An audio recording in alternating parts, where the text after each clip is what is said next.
एक बार ये वीडियोस देखो, फिर यहाँ पे आ। पड़ता है। तो वहाँ से हम बांग्लादेश आते हैं, बांग्लादेश से गुजर के हम इंडिया में पार होते हैं।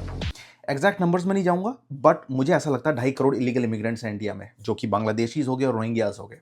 ये ईस्टर्न पार्ट से आते हैं इंडिया के, बट ये नॉर्थ ईस्टर्न में ही कंटेन रहने चाहिए। बट जिस तरीके से ये इनका फैलाव और किस तरीके से इनकी जो सेटलमेंट्स है वो उत्तराखंड में, दिल्ली में, पंजाब में, all the way down to Maharashtra में, that is which is very concerning. ये नेशनल सिक्योरिटी थ्रेट तो होता ही होता है, but they are used as a political stooge. इनकी आईडीज़ हो गई, Aadhaar card, ration card, everything has been faked, everything has been forged by locals. सबसे पहले बात कर लेते हैं इकोनॉमिक पे क्या टोल पड़ता है इंडिया के।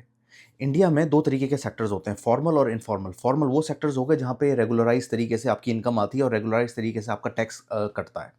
बट 90% इनफॉर्मल मार्केट में है इंडिया में, और ये 90% जितने भी होते हैं, जैसे कि स्ट्रीट वेंडर्स हो गए, कंस्ट्रक्शन में मिस्त्री या डोमेस्टिक हेल्प, इन जैसी जगहों पे जो जॉब कर रहे होते हैं, जिनका आंकलन करना बड़ा मुश्किल होता है कि ये कितना कमा रहे हैं और उनसे टैक्स किस तरीके से लेना है।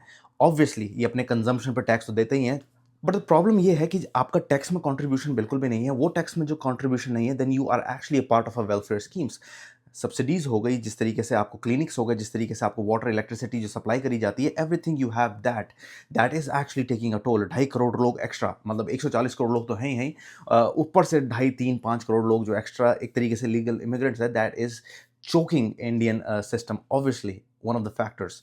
बट प्रॉब्लम ये है कि जिस भी जगह पे ये रहते हैं, ऑब्वियसली वो एक स्लम बनता है, लैंड इंक्रोचमेंट हो रही होती है। वो जो लैंड इंक्रोचमेंट हो रही होती है, कैसे वहाँ पे इलेक्ट्रिसिटी आ रही है, कैसे वहाँ पे वाटर आ रहा है, वो भी एक सोचने वाली बात है। Because down the line if somebody has to break it, कोई भी तोड़म ताड़ी होती है, then it becomes kind of a religious angle, जो कि गलत है। Because starting from this point it was started as a land encroachment, और उनको तुमने इलेक्ट्रिसिटी दी, पानी दिया, that is also a mistake of officials, that is also a mistake of जो वहाँ पे लोग ऑपरेट कर रहे हैं। एक्सपेक्टिव इसमें नंबर्स थोड़े गलत हो सकते हैं, बट मेरे हिसाब से 9 करोड़ लोग हैं जो इंडिया में टैक्स फाइल करते हैं। उन 9 करोड़ में से 5 करोड़ ऐसे हैं जो कुछ भी नहीं देते हैं, बिकॉज वो एप्लीकेबल ही नहीं है, उनकी उतनी इनकम ही नहीं है कि वो कुछ भी पे करें।